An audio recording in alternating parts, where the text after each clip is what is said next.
Ayan, para po masarap ang pagkain nyo bago po mananghalian. Manood po kayo, kasama po namin sa TikTok Lock. Promise, hindi po kayo manananghalian na malungkot. Dahil nandito po kami mga medyo malaki ang bunganga para magkasaya. Yun po, actually, yun po ang pagkakapareha namin. Sabi ko, ang laki ng bunganga natin pareho. Oo, parang, di ba, parang nasa mukha Malaking na po bunga na. pero maganda. Oo. At least pag tumawa, ramdam mo yung saya talaga. Right. Ano kanina yung sinasabi mong mahaba na English na may exercise ka? Ano ba yun? Kanina, may sinasabi kang line na parang when you were talking about faith and phone, and then you went into an English line. Hindi, pero si Herlene sobrang cute niya kasi meron siyang notebook.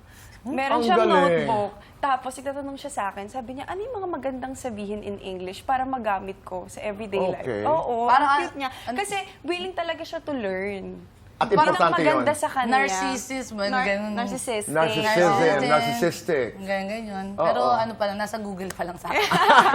Medyo O, mamaya naiiwanan ko sa alalahanin natin bahay. yan. Pero Yes. marami po ako natututunan kay Faith, kay Kuya Kim, kay Kuya iba Kim, din. Lalo marami na. yan, kay Oo. Mamang, kay Kuya Jason. Right. Actually, iba-iba po yung natututunan ko sa kanila bawat tao. Yung sabi nga ni Faith, nahirapan na rin ako na.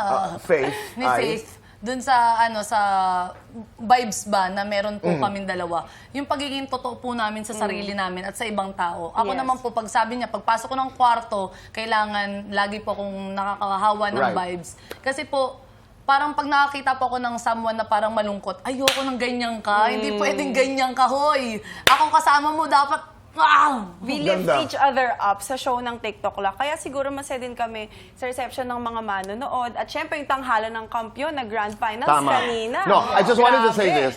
You would expect very strong girls to compete, no? Yun yung Yes. sinasabi ko. Hindi. Women support each Each other. other. Totoo yes. po. Ang ganda. Totoo po yan. And talking about tanghalan ng kampiyon, kanina nagkaroon ng... Grand finals. At kasama ho natin ngayon, Nakakilala Yes, mo. ang winner. nag-iisa, ang grand champion. Walang iba kundi si Tala Gatchalian! Oh, wow!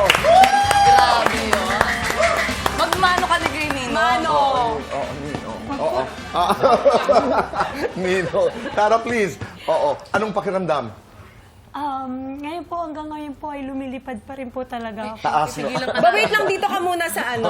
Okay. Opo, Lord, wag hindi po pa rin po muna, ako ah. makapaniwala sa nangyayari po. Did you expect to win? Did you want to win? Yes po, gusto ko pang manalo, pero hindi po kasi ganun kataas yung expectation ko sa sarili ko po. Talaga? Medyo mababa po talaga ang confident ko Oo. pagdating sa singing. Kasi nga po, hindi po ako bumibirit. So, yung simula noon pa lang po, naririnig ko na hindi daw po ako magaling kasi hindi ako nakakabirit. Naku, marami tayong nakakausap ng mga singers. At parati natin pinag-uusapan yon kung gaano ka-importante ang birit sa pag-aawit. Hindi naman. Oo, dahil ang pagkanta, ako ang totality ng konsepto ng pagkanta ay pagkwento. Di ba? May mga kanta na may birit, may mga kanta na hindi.